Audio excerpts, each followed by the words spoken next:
Hello and welcome to this tutorial for users of Microsoft Word 2016 for the Mac. In this tutorial we're going to be looking at editing in Microsoft Word.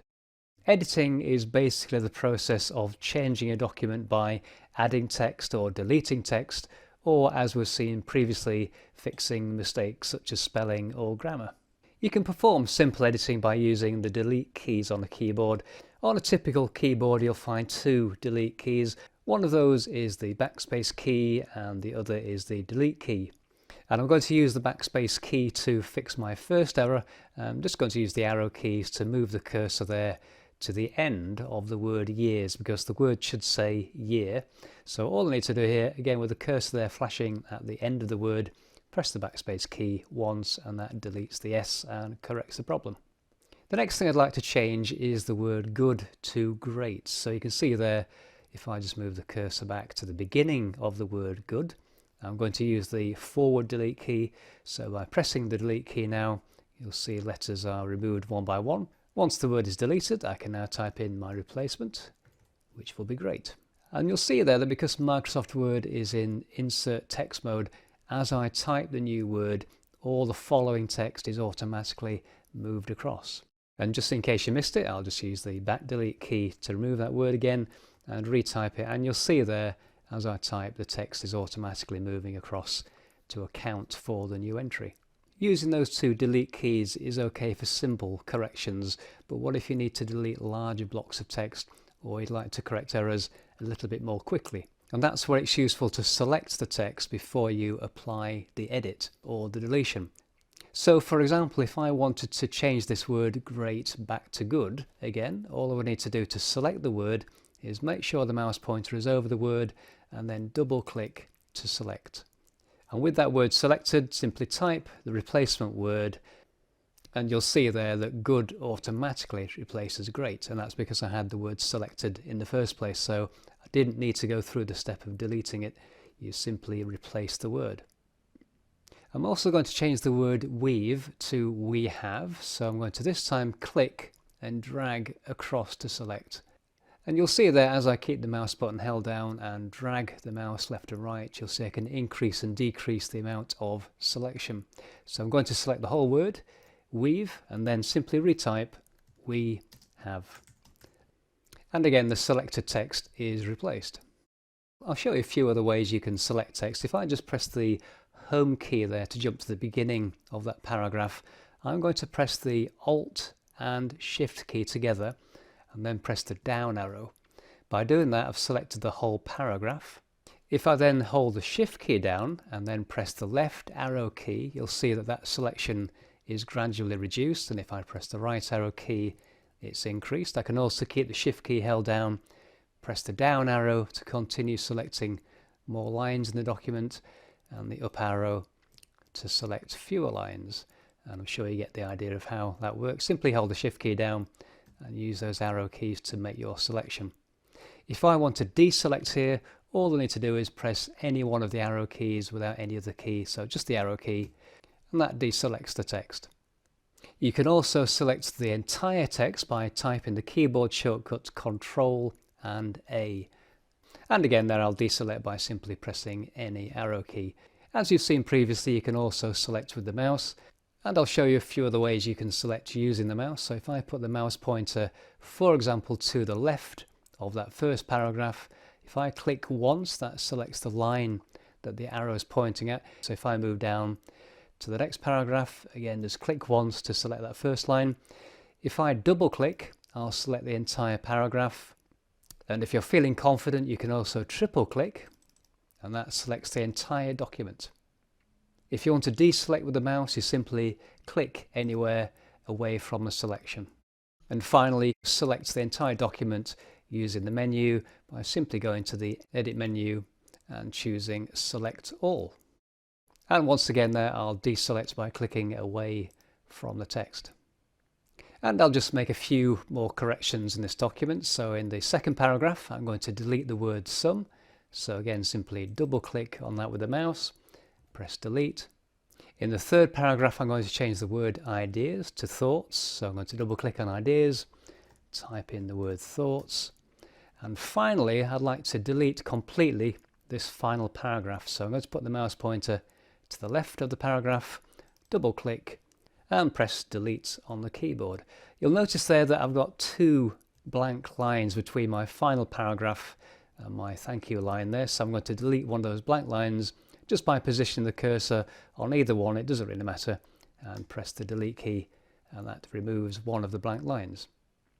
One thing that's obviously useful to know is if you delete something by accident, can you bring it back? And the answer of course is yes. So let's say I accidentally select my second paragraph here, press the delete key in error.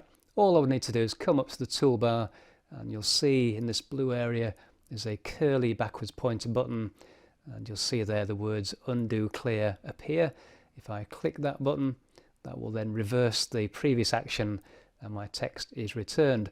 I also have a redo button, so you can switch between those two actions. So if I click the redo, that repeats the delete, and again I can now go back to undo to return the text.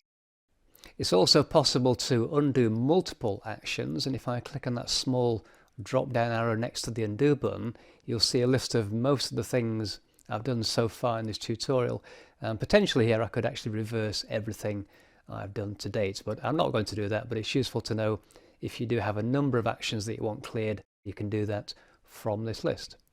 I'll click again on that drop down arrow to clear that list, and I'm going to save my changes. I'm going to go to the file menu, and this time I'm going to choose Save As. If I clicked on Save, it would replace the existing version of the document.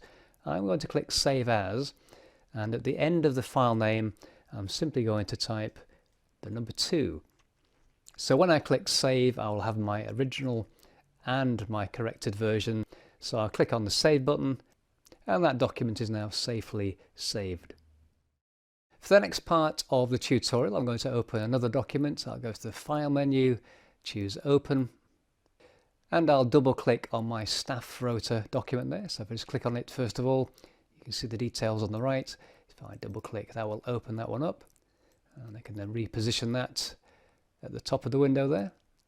And you can see from the title that it's a staff rota, so 3 members of staff per day. We have Monday through to Saturday, and we have our staff names, and the first 3 days have already been completed. Now first of all, you see that the word rota has a red squiggly underline indicating some kind of spelling or word problem. If I right click on that word, you'll see that Microsoft Word doesn't seem to recognize the word rota, although it does recognize rotas, so I'm slightly surprised by that. But in any event, what I'm going to do here is add it to the dictionary. The next thing I want to do is complete Thursday, Friday and Saturday with my staff details. And what I'm going to do in fact is duplicate the names from Monday, Tuesday and Wednesday to the remaining 3 days. So to do this, I'm going to use copy and paste, and this is a very useful feature when it comes to editing. So first of all, I'm going to select the 3 names from Monday. Just click and drag across there to select those names. I'm then going to come up to the left hand side of the Home tab, and you'll see here the cut, copy and paste section. You'll see the scissors there for cut, the double page icon for copy, and the large paste button here. You'll notice, by the way, a paste brush just below that. That's the format copier. Don't confuse this button with the large paste button here. They have different results.